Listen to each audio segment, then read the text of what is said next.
Je vous propose de commencer ce message. Si tu peux me baisser un peu les retours, s'il te plaît, Philippe, ce sera sympa. Merci. Je vous propose de démarrer notre message donc dans Apocalypse 22 au verset 12.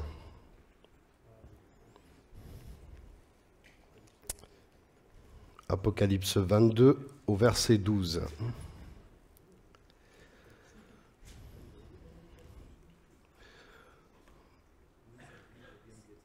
Tu peux enlever l'horloge, mon frère, j'en ai pas besoin. Merci. Voici, je viens bientôt, et j'apporte avec moi ma récompense pour traiter chacun conformément à son œuvre. Nous nous situons ici dans le dernier paragraphe du livre de l'Apocalypse, selon Jean. Et combien de récits merveilleux ont précédé ce formidable livre. Je dis ce formidable livre car il est pour nous, chrétiens affermis dans la foi, un véritable encouragement, mais il permet aussi au monde d'avoir les yeux ouverts sur la réalité de la fin. Et combien ont manifestement regardé à la merveilleuse œuvre de Dieu et son Fils Jésus dans ce monde pour le suivre et le servir selon sa doctrine bénissante. Même certains n'ont pas toujours compris ce qu'il faisait de suite, puis en avançant avec le Seigneur, tout s'est éclairci. Je parle du fait que nous avons parcouru la Bible bien avant l'Apocalypse et nous avons vu des récits qui nous ont encouragés à suivre Jésus, à suivre son exemple. Et cela nous a permis de nous affermir dans notre foi. Et je dirais que nombreux sont ceux parmi nous ce soir et dans le monde entier qui se sont inspirés ouvertement des Écritures. Je ne parle pas nécessairement de ces grands noms qu'on a pu entendre dans le monde, je parle autant du grand pasteur que du plus petit frère ou de la plus petite sœur. Vraiment. C'est quelque chose qui nous a inspirés à tous. Et nous sommes encore ce soir questionnés. En écrivant ce message, j'étais vraiment questionné. Où j'en suis? Suis-je en retard? Dans ce premier point que nous allons aborder ensemble, je parle de nous, de toi qui es présent ce soir à cet instant. Comment te prépares-tu au retour du roi? Comment prépares-tu ta marche au retour du roi? Nous avons tous su et connu les différentes étapes de la préparation de Jésus dans sa passion. Si on essaye un peu de se remémorer, Jésus a eu quand même une étape préparatoire avant d'aller à la croix. Une étape où c'est qu'il a été mené vers des populations. D'abord, il s'est assis jeune dans le temple, il écoutait. Puis après, il a été mené vers les nations, mené vers si j'oserais dire, des patriarches, vers des grands prédicateurs qu'il a dû, à un moment donné aussi, remettre à leur place. Et gloire à Dieu, gloire à Dieu. Dans sa passion, pour chacun de nous, il n'a pas été effrayé, il a été angoissé. Et c'est un peu cette idée ce soir que j'aimerais développer avec vous, parce que il est allé, Jésus, jusqu'au tout dernier battement de vie pour nous sauver tout à chacun. Il s'est préparé pour nous sauver tout à chacun. Il a mis de la qualité dans le fait de se préparer. Il n'a pas hésité, et comme je le disais, à donner sa vie tout entière par sa foi dans le Père. par sa foi dans le Père.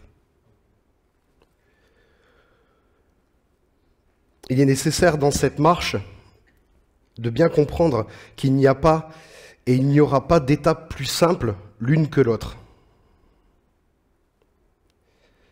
Et je me répète, toutes seront un combat. Il n'y aura pas d'étapes plus simples les unes que les autres, toutes seront un combat.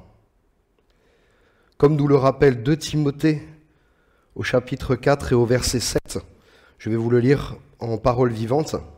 « J'ai combattu jusqu'au bout le bon combat. J'ai achevé ma course. Je suis resté fidèle à ma foi. » Dans l'étape préparatoire de notre vie chrétienne, cette notion de combat arbore toujours ce regard dans le rétroviseur de nos vies. Merci Seigneur pour ces progressions. Et là, il y a une chose qui est importante, et que mes régressions soient toujours accompagnées de ton onction pour que je reste fidèle à ton image et à ce que tu attends de moi. Ça peut nous arriver de régresser. Et c'est pas grave. Le plus important, c'est de savoir se mettre à genoux et de dire « Seigneur, excuse-moi, j'ai regardé un peu dans mon rétro, je me suis laissé aller. » Combien sommes-nous à regarder dans le passé ? Ah, je me rappelle, ça c'était bien. Ok, c'était pas génial. Ok, c'était pas foufou, c'était waouh. Je suis allé un peu loin, mais c'était bien quand même. Franchement, si on est honnête, un peu là ce soir entre nous, on se l'est tous dit. Ah, ces soirées, ah, ces sorties, machin, tout ce qu'on veut, quoi. Ecclésiaste, au chapitre 7 et au verset 10, je vous le lis en version Summer, nous dit ceci. « Garde-toi de dire comment se fait-il qu'autrefois les choses allaient mieux qu'aujourd'hui ? Car ce n'est pas la sagesse qui te dicte une telle question. »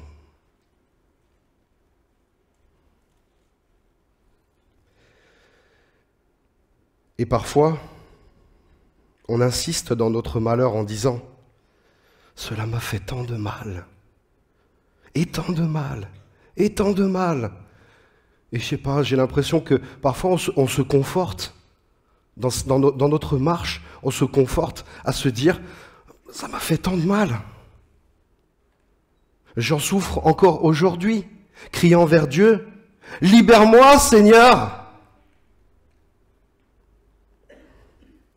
Mon frère, ma sœur, j'ai envie de te dire ce soir, il t'a libéré pour sa gloire à venir. Il t'a libéré. Sois-en assuré ce soir. Cesse de te tourmenter dans ta vision, dans cette vision futile, qui ne fait que te retarder dans la vision simple de Dieu pour ta vie. Nous le savons tous, que nos étapes passées ont été pour certains difficiles, et pour certaines tranches de vie, c'est aller même au-delà de tout ce qu'on peut imaginer. Et parce que ça vient à mon cœur, je le dis ce soir, certains ont vécu l'inceste, certains ont vécu le fait d'être battus, certains ont vécu des mots blessants. Mais pour votre marche avec Dieu, pour être retrouvé fidèle, il vous en a délivré. Romains 8, au verset 18, en version Summer. « J'estime d'ailleurs qu'il n'y a aucune commune mesure entre les souffrances de la vie présente et la gloire qui va se révéler en nous. C'est en effet cette révélation des fils de Dieu que la création attend avec un ardent désir. Car la création a été soumise au pouvoir de la fragilité. Cela ne s'est pas produit de son gré, mais à cause de celui qui l'y a soumise. Et il lui a toutefois donné une espérance. C'est la création elle-même c'est que la création elle-même sera délivrée de la puissance de corruption qui l'a servie pour accéder à la liberté que les enfants de Dieu connaîtront dans la gloire. Il vous a libérés. Tu fais partie de ces enfants qui connaissent la gloire dès aujourd'hui. Mais te mets-tu en retard volontairement? Je pense que des fois on est un petit peu... c'est moche ce qu'on fait avec nous. C'est moche ce qu'on fait envers Dieu. Prends-tu souvent le train inverse pour venir voir si dans ce passé, il n'y aurait pas quelque chose de bon pour toi? Je suis désolé, je me répète encore ce soir, mais je veux vraiment qu'on comprenne cette notion de laisser le passé là où il est. Il n'y a pas de gloire qui ne soit pas connue de Dieu. Il sait parfaitement comment glorifier ses enfants fidèles. Et ce soir, je veux vous apporter cette définition que j'ai trouvée dans le dictionnaire, la définition de glorifier. Bien entendu, c'est porter très haut, c'est célébrer, c'est rendre gloire à Dieu. Mais c'est aussi louer les mérites de quelqu'un ou d'une action, la faire paraître plus splendide. Croyez-moi, la gloire que Dieu nous porte aujourd'hui, ce n'est pas nous porter tout haut devant les peuples, bien au contraire. Mais cette gloire aujourd'hui, c'est d'avoir la paix, la véritable paix. Et oui, Dieu vous glorifie aussi. C'est incroyable, hein? C'est l'amour de Dieu, c'est la grâce de Dieu. Dieu vous porte haut pour toujours vous voir sur son chemin. Et que ne ferions-nous pas avec la paix? Avec la paix, on peut tout faire. C'est vrai, on le voit parfois. Quand on manque de paix, on dit « Ah, je vais pas bouger. Je vais pas prier ce dimanche matin. Je vais pas chanter. » Et puis, quand je suis au travail, je dis rien, je me tais. Parce qu'on manque de paix.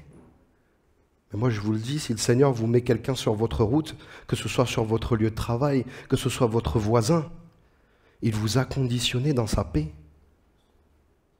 Cette paix, justement, pour ne pas être en retard dans les temps de Dieu. Prendre des initiatives même risquées, comme je disais, à nos yeux, pouvant nous mettre parfois en péril aux yeux des hommes, parce que certains vont nous le dire, hein. T'es malade, fais pas ça, arrête. Chut, tais-toi. Oui, on sait que t'es chrétien. Chut, tais-toi. Non. Dieu, s'il vous met quelque chose devant vous, c'est qu'il a déjà tout prévu. Tout prévu.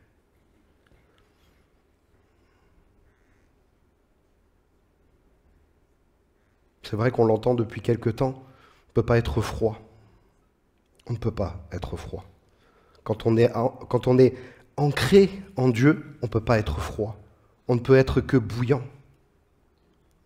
Et être bouillant, c'est ça. C'est à un moment donné de faire taire ces petites voix qui nous disent « Chut, tais-toi, il y a le chef à côté. Chut, tais-toi, le voisin, il va te juger. » Laissez-vous juger. Laissez-vous juger. Philippiens 4, au verset 7.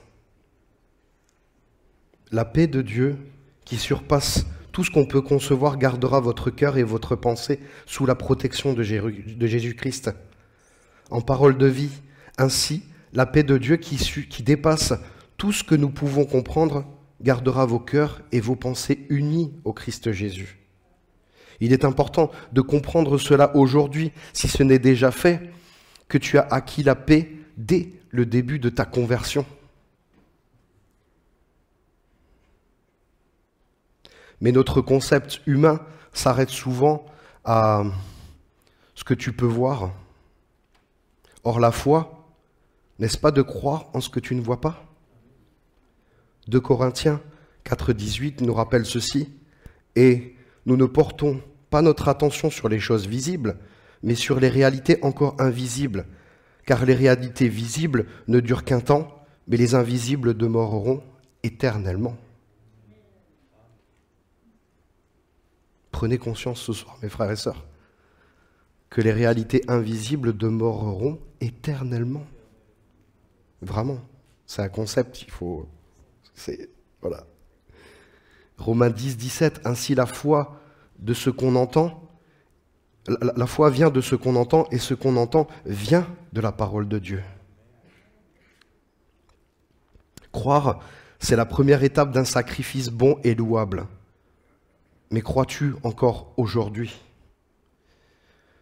Ou es-tu conforté par tes propres principes de liberté, ou encore tes propres principes de paix qui te mettent en retard aux yeux de Dieu?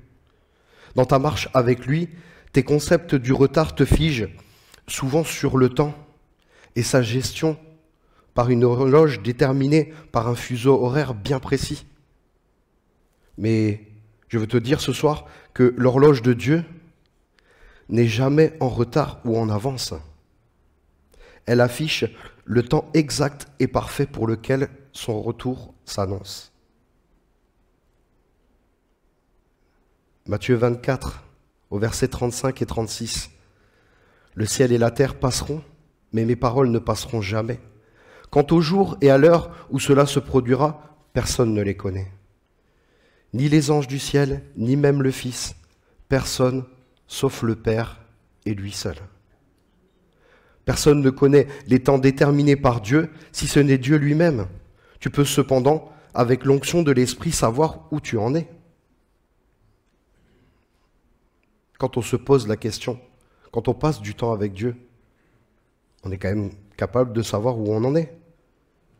C'est pas difficile de le savoir.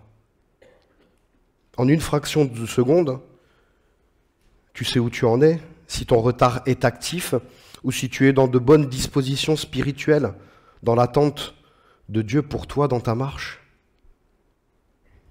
On sait on sait exactement où on en est. Et ce soir, j'ai cette phrase, peut-être pour un, peut-être pour plusieurs. Aujourd'hui, cesse de te retarder avec des choses inutiles, mais accroche-toi toujours à ce qui fera ta force, ton service pour Dieu. C'est ce qui fera ta force. Le service pour Dieu, et vraiment, je remercie les frères et sœurs qui nettoient notre Église. Vraiment, de tout cœur. Merci. Moi, j'ai envie de vous dire que le service ne commence pas au premier coup de balai. Le service commence le matin, le moment où c'est que on n'a même pas encore sorti le pied du lit, que déjà on commence à louer le Seigneur. Le service, il commence là, mes frères et sœurs. Notre marche avec Dieu, elle commence là.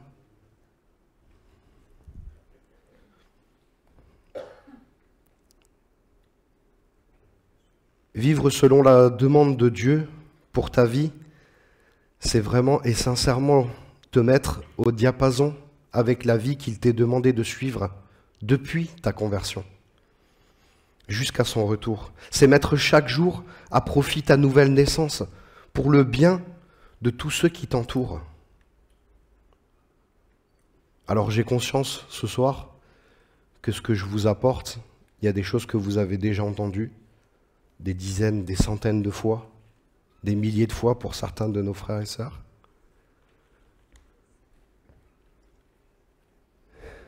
Je sais que certains se disent dans leur cœur, oui, il est gentil Mathieu.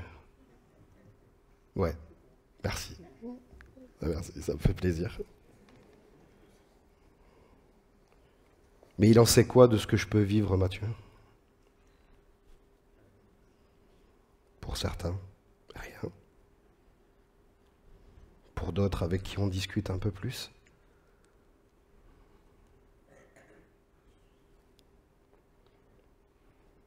Et c'est vrai, tu vis du malheur, mon frère, ma sœur.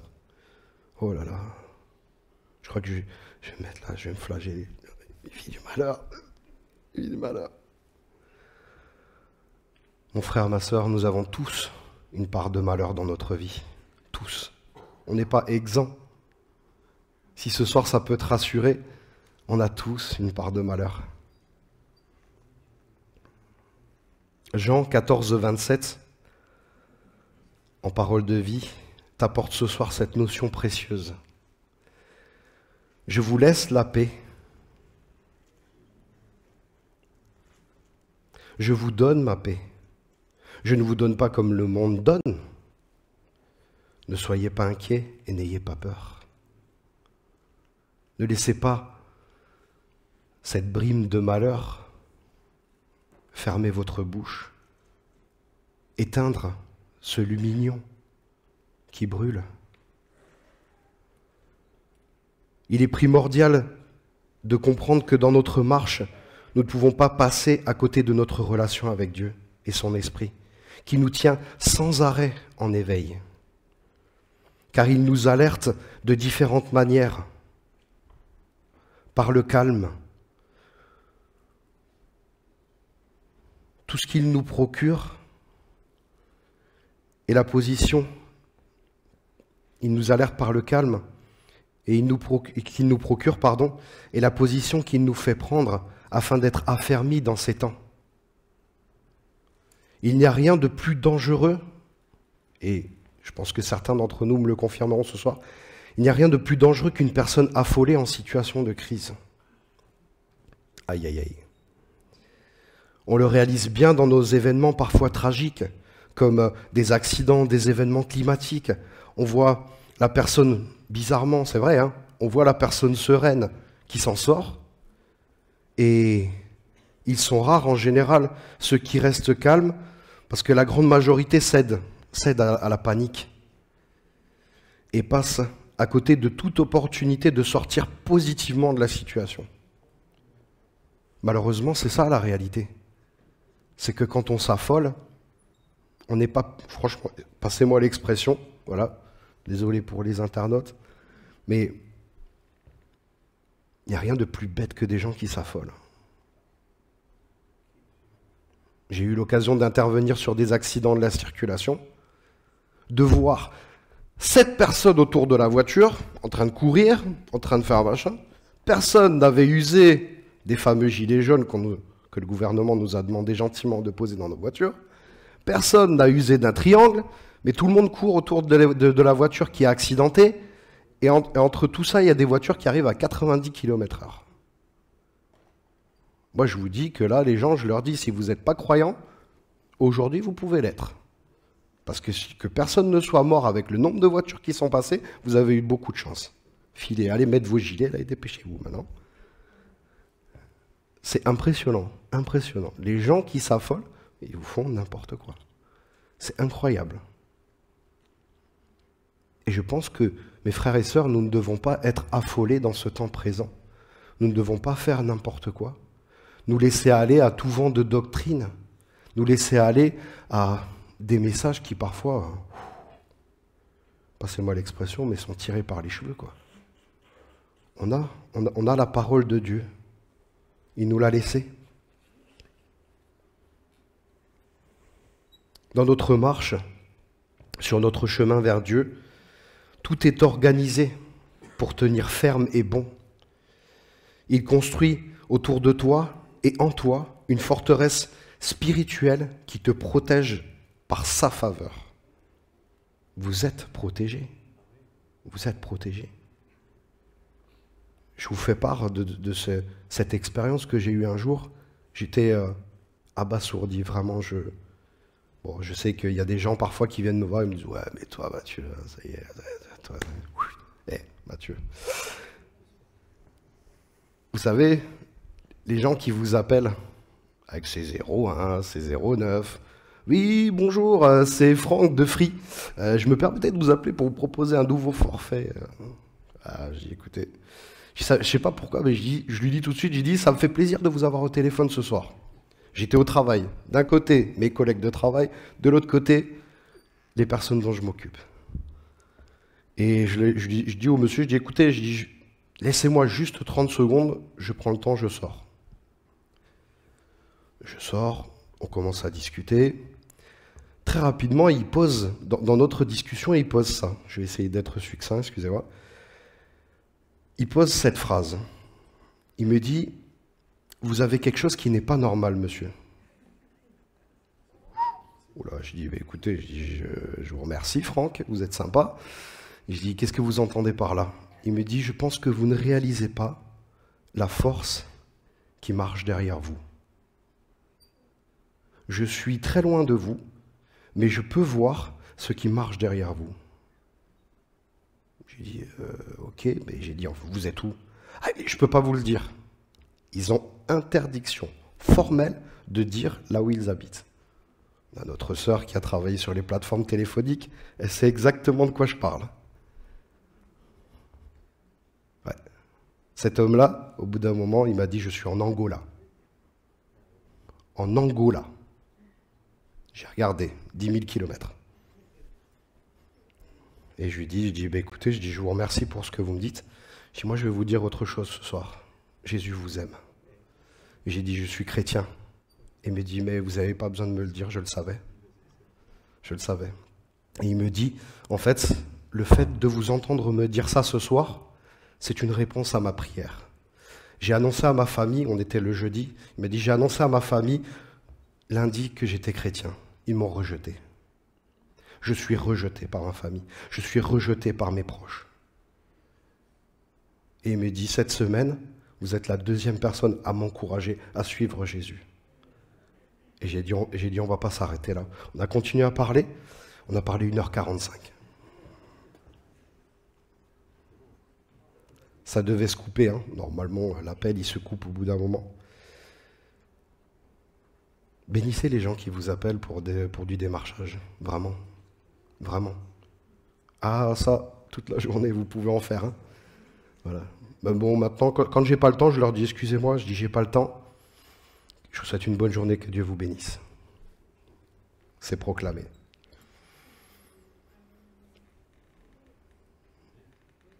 Je vous propose ce soir de reprendre un peu l'histoire de Daniel, qui a été jeté dans la fosse aux lions. J'espère que vous avez un peu de temps. Je suis désolé, je sais qu'on est mardi soir. Voilà. Certains peut-être travaillent tôt demain matin. M'en voulez pas. Daniel 6, à partir du verset 11. Daniel 6, à partir du verset 11. Jusqu'au verset 23. Quand Daniel apprend que le roi a signé cette loi, il entre dans sa maison, à l'étage supérieur. Il y a des fenêtres qui s'ouvrent en direction de Jérusalem. Daniel a l'habitude de se mettre à genoux 3 fois par jour pour prier son Dieu et chanter sa louange. Ce jour-là, il agit comme les autres jours. Très vite, ses ennemis arrivent chez lui. Ils le trouvent en train de prier et de supplier son Dieu. Alors, ils vont chez le roi et lui disent « Est-ce que tu n'as pas signé une loi qui interdit pendant 30 jours de prier quelqu'un d'autre que toi, Dieu ou être humain? Si quelqu'un le fait, est-ce qu'on ne doit pas le jeter dans la fosse aux lions ?» Le roi leur répond « Oui, c'est ce que j'ai décidé. Et chez les Mèdes et les Perses, la loi ne change pas. » Les ennemis de Daniel disent « Pourtant notre roi, un exilé de Juda, Daniel, ne montre aucun respect pour toi, ni pour l'interdiction que tu as signée. Il prie son Dieu 3 fois par jour. » Quand le roi entend cela, il est très triste. Il a l'intention de sauver la vie de Daniel, et jusqu'au coucher du soleil, il cherche un moyen pour le faire. Mais les ennemis de Daniel reviennent très vite chez le roi et lui disent « Notre roi, tu le sais, selon la loi des Médès et des Perses, personne ne peut changer une interdiction ou une loi que le roi a signée. » Alors le roi donne cet ordre. « Emmenez Daniel et jetez-le dans la fosse aux lions. » Le roi dit à Daniel « Seul ton Dieu que tu sers fidèlement pourra te sauver. » Des gens apportent une grande pierre qu'ils placent sur l'ouverture de la fosse. Le roi applique sur la pierre son sceau, ainsi que celui de ses fonctionnaires importants. Personne ne pourra donc changer la situation de Daniel. Ensuite, le roi retourne dans son palais pour la nuit. Il refuse de manger, il se couche seul, sans femme, et il n'arrive pas à dormir. Très tôt le matin, le roi se lève. Il se dépêche d'aller à la fosse aux lions. En approchant la fosse, il appelle Daniel d'une voix triste. « Daniel, serviteur du Dieu vivant, toi qui le sers si fidèlement, est-ce que ton Dieu a pu te délivrer des lions ?» Daniel répond, « Longue vie à toi, mon roi. Oui, mon Dieu a envoyé son ange qui a fermé la gueule des lions.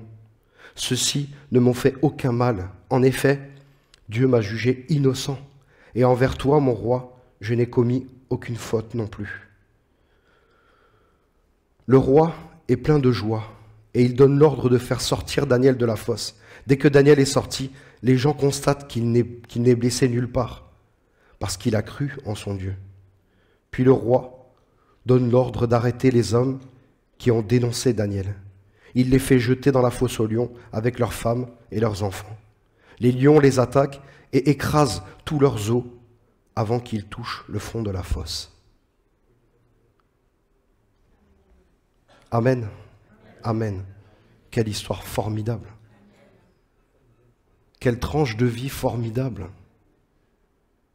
Et en même temps, quel malheur ça aurait pu être si Daniel n'aurait pas maintenu sa foi. Parce que Daniel, affermi dans la volonté de Dieu, n'a rien lâché. Et n'étant pas en retard dans la volonté de Dieu, il s'est même empressé de bénir l'Éternel. Ce qui lui a valu la fureur de ces hommes. Je pense que une fureur à l'époque, ça ne devait pas blaguer. Ça ne devait pas être le voisin de l'autre côté de la haie qui fait le chrétien encore. Non. Je pense que ça devait faire mal, la fureur. Hein. Ils ont tout fait pour lui nuire, mais il était bien accompagné. Son chemin assuré dans la paix de Dieu lui a valu d'être non seulement protégé par un ange. Vous voyez, tout à l'heure, je vous en parlais, quand ce monsieur m'a dit, je vous appelle et je vous dis que vous avez quelque chose derrière vous qui est très puissant. Ça lui a valu non seulement d'être protégé par un ange, mais en plus d'être considéré par le roi Darius, pour être reconnu dans la paix divine. Imaginez un roi qui est angoissé pour une vie. C'est qu'il devait être sacrément tourmenté quand même. Il devait se passer des choses. Dieu devait vraiment lui faire travailler son cœur. Et dans notre application actuelle, il peut arriver de nous retrouver parfois au milieu de la fosse aux lions. C'est pas vrai? Et inutile pour certains de tendre les crocs ou de mordre pour nous faire du mal. Les mots suffisent à détruire quelqu'un.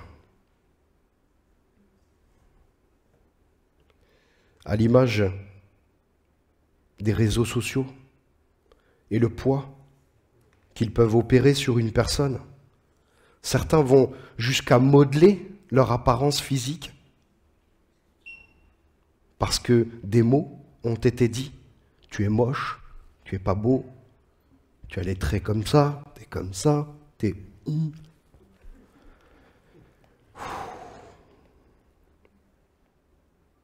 Ils se laissent aller à des transformations corporelles qui sont incroyables, alors qu'ils sont une formidable création. Moi, je vous le dis ce soir, mes frères et sœurs, jeunes gens, vous êtes une formidable création. Vous êtes beaux. Vraiment. C'est bien pour cela que s'affermir en Christ est resté dans son temps. C'est pour ça que le temps présent pour nous ne doit pas avoir d'impact. Les choses de ce monde ne doivent pas avoir d'impact. Fait de nous une nouvelle créature, s'affermissant dans la force de la foi en Jésus, chaque jour que Dieu fait. Ce n'est pas ce soir, mardi soir, ce n'est pas vendredi soir, ce n'est pas le dimanche, c'est chaque jour. 2 Corinthiens 5, au verset 17, en version Summer. Ainsi, celui qui est uni au Christ est une nouvelle créature. Ce qui est ancien a disparu. Voici, ce qui est nouveau est déjà là. Oui, il n'y a rien de nouveau, parce que chaque époque a eu ses rebondissements sociaux et sociétaux. Mais je te l'affirme, aujourd'hui, Dieu n'a que faire des rebondissements sociaux. Il est le même éternellement. Il n'a que faire des rebondissements sociétaux. Il ne change pas, car il connaît la nature de l'homme au changement et les dégâts que cela provoque. Je le disais tout à l'heure, s'affermir dans la volonté de Dieu pour ta vie te permet de rester accessible à tout moment et donc de ne pas générer de retard spirituel. Le retard spirituel engendre bien souvent des dégâts irréversibles pour sa propre personne, car bien entendu, Dieu est plus fort et plus grand que cela. On est bien d'accord. Il permettra, selon sa grâce, de venir ou de revenir à lui. Mais il faut toujours avoir conscience que dans la remontée, il y a forcément une perte de temps. Je le dis, je le proclame ce soir, j'ai perdu du temps. J'ai quitté l'église, moi j'avais 17 ans, 16 ans, 17 ans. Je voulais plus rien savoir. Ils m'ont déçu. Voilà ce que je leur ai dit. Vous m'avez déçu. Mais qui m'a déçu premièrement? Moi je vous le dis ce soir mes frères et sœurs, qui m'a déçu premièrement? Vous êtes là? Ça va, vous n'êtes pas endormis? Bon, qui m'a déçu premièrement? C'est moi. C'est moi qui me suis déçu premièrement. Parce que je n'ai pas écouté la voix de Dieu, j'ai regardé aux hommes. Et combien nous pouvons être déçus? Combien je peux décevoir? Je demande pardon à ceux que j'ai pu décevoir dans cette église ce soir. Je sais que, voilà, l'homme nous décevra tout le temps. Et combien de temps j'ai perdu? Combien de temps? Je veux dire, allez, une bonne dizaine d'années, quoi. Alors que j'aurais pu suivre le chemin de Dieu.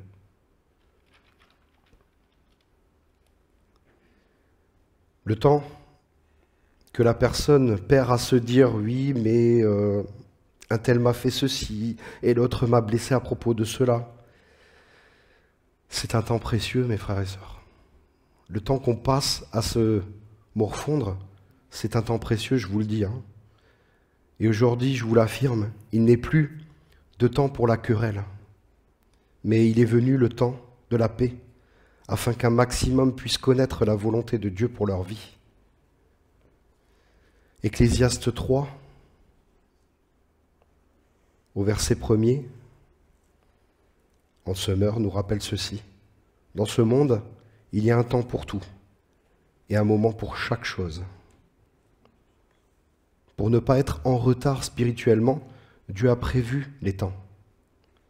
Aujourd'hui, être affermi en Jésus par non seulement son parcours et sa vie, mais aussi par sa volonté pour toi, est essentiel pour être à l'heure de Dieu. Je sais que j'insiste ce soir sur cette notion de temps, qui est d'ailleurs le titre de mon message. Mais il me serait d'une grande tristesse, et je vous le dis vraiment de tout mon cœur, de voir quelqu'un rester parce qu'il ne s'est pas calqué sur l'horloge spirituelle. Celle qui définit non tes jours restant ici-bas, mais ceux de ton éternité, qui définit le temps de ton éternité. Ecclésiaste 7, au chapitre 8, mieux vaut la fin d'une chose que son commencement. Effectivement, beaucoup d'entre nous aujourd'hui peuvent l'affirmer. Mieux vaut mon affermissement d'aujourd'hui avec Christ que mon désarroi spirituel d'autrefois. Combien recherche aujourd'hui, combien on entend de personnes dans le monde, je recherche quelque chose de spirituel, j'ai besoin de spiritualité. C'est normal. Dieu nous a conçus comme ça. Dieu nous a créés avec ce besoin. Et ce besoin, c'est d'être perpétuellement avec lui, d'être perpétuellement avec son esprit,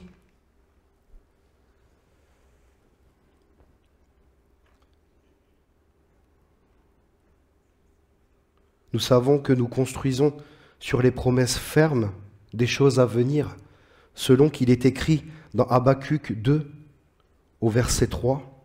Je vous le lis dans la version Parole de vie. « Les choses que je t'ai fait voir arriveront, mais seulement au moment fixé. Elles vont bientôt se réaliser. Ce n'est pas un mensonge.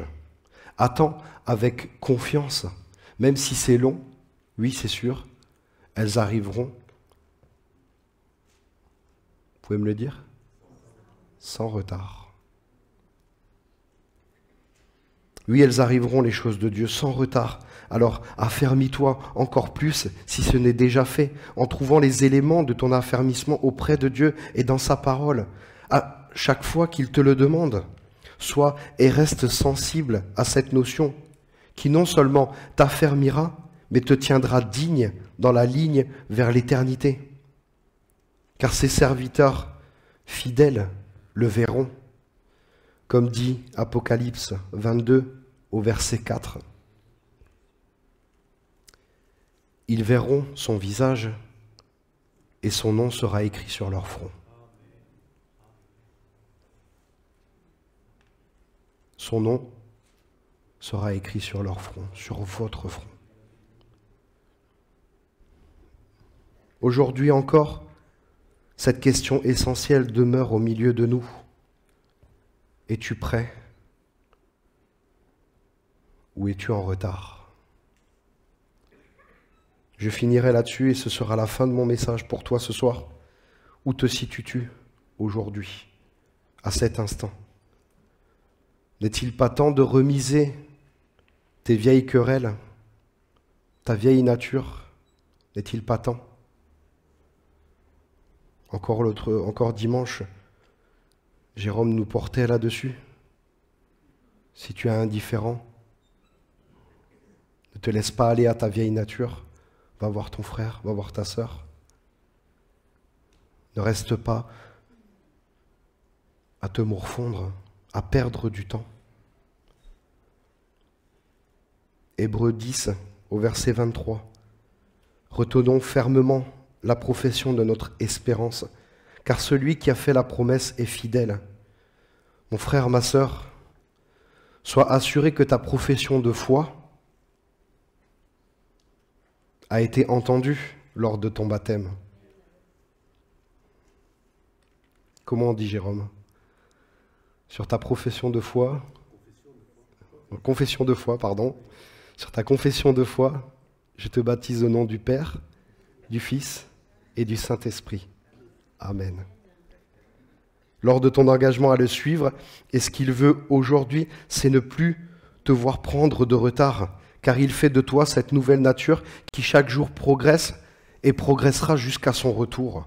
Alors, ne condamne plus ton cœur à prendre du retard, mais autorise-toi ce soir à être renouvelé de sa grâce, de sa puissance, car son amour pour toi surpasse toute condition, toute à condition d'être trouvé fidèle au pied du roi. Je finirai sur ce passage de l'Apocalypse, au chapitre 20 et au versets 4 et 5. Ensuite, je vis des trônes. On remit le jugement entre les mains de ceux qui y prirent place. Je vis aussi les âmes de ceux qu'on avait décapités à cause du témoignage rendu par Jésus et à cause de la parole de Dieu. Je vis encore tous ceux qui n'avaient pas adoré la bête ni son image et qui n'avaient pas reçu sa marque sur leur front et leurs mains. Ils revinrent à la vie et régnèrent avec le Christ pendant 1000 ans. C'est la première résurrection. Les autres morts ne revinrent pas à la vie avant la fin des 1000 ans. Mon frère, ma sœur, es-tu en retard ce soir? Que le Seigneur vous bénisse. Seigneur, je te remercie pour ce message. Je te remercie pour ta grâce et ta bonté, Seigneur, qui nous accompagnent chaque jour. Que ce soir, Seigneur, mon Dieu, ce message, Seigneur, vienne travailler les cœurs, vienne travailler les vies, Seigneur. Parce qu'il n'est plus temps, Seigneur, de prendre du retard avec toi. Ton retour, Seigneur, se fait pressant. Et ô combien, Seigneur, nous voulons regarder encore ce soir, Seigneur, à ta grâce. Combien je te demande d'encourager mes frères, mes sœurs qui sont là ce soir, nos amis qui sont sur Internet, qu'ils puissent, Seigneur mon Dieu, vraiment bénéficier vraiment de ta grâce, de ta puissance, de ton amour sur ce parcours, qu'ils puissent être fortifiés sur ce chemin avec toi, Seigneur. Merci encore, Père éternel, pour ta présence chaque jour et chaque instant. Que ton nom soit béni, Seigneur. Que ton nom soit loué et adoré, Seigneur. Je vous propose, mes frères et sœurs, de rester dans un temps de recueillement, à peut-être repasser cette question où j'en suis avec Dieu ce soir, à cet instant, où j'en suis avec Jésus, et peut-être en faisant le point, revenir à Dieu, venir à Dieu. Je vous le dis aussi, jeunes gens, il n'est pas trop tôt pour donner son cœur à Dieu. Il n'est pas trop tôt. Ne soyez pas en retard avec Dieu, parce qu'il vous attend, il vous aime. Le monde n'a rien de bon pour vous. Rien de bon. Je ne juge personne, je ne juge aucune action. Mais je vous le dis, le monde n'a rien de bon pour vous. Que le Seigneur vous bénisse, vraiment, vraiment. Jésus. Si tu as besoin qu'on prie pour toi, tu peux lever ta main, tu peux venir devant, sois libre devant Dieu. Si tu as besoin d'être encouragé dans ta vie spirituelle, n'hésite pas à lever ta main, n'hésite pas à venir devant. J'ai vu ta main, ma sœur. Que le Seigneur te bénisse. J'ai vu vos mains. Que le Seigneur vous bénisse dans votre marche. Que le Seigneur vous renouvelle puissamment. Que le Seigneur vous renouvelle puissamment. Il est là, il est présent, il a vu vos mains levées. Il voit la sincérité de vos cœurs. Je vous le dis et le répète, parce que je l'ai sur mon cœur. Ça brûle ce soir. Le monde n'a rien de bon pour vous. Tout se situe au pied de l'Éternel. Tout se situe au pied de l'Éternel. Seigneur, je te prie, Seigneur, pour ces personnes qui ont levé la main, Seigneur. Mes frères et sœurs, je vous invite à prier avec moi, qu'on puisse prendre cette puissance de l'Esprit pour nos frères, pour nos sœurs qui ont levé la main, et que vraiment, Père éternel, tu puisses maintenant, Seigneur, te saisir de ces cœurs, de ces vies, Seigneur. Tu vois, Seigneur, que parfois on peut fatiguer, Seigneur. Tu vois, Seigneur, que parfois on a envie de jeter l'éponge. On est parfois comme sur un ring de boxe où c'est qu'on prend des coups de part et d'autre, Seigneur. Mais toi, Seigneur, tu mets cette forteresse autour de mes sœurs, autour de mes frères. Tu mets cette forteresse, Seigneur, et tu les accompagnes chaque jour et chaque instant, Seigneur, afin que dès maintenant, Père éternel, ils soient renouvelés, Seigneur, mon Dieu. Tu es tout puissant, Seigneur. Amen. Alléluia, Jésus.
Broke your throne.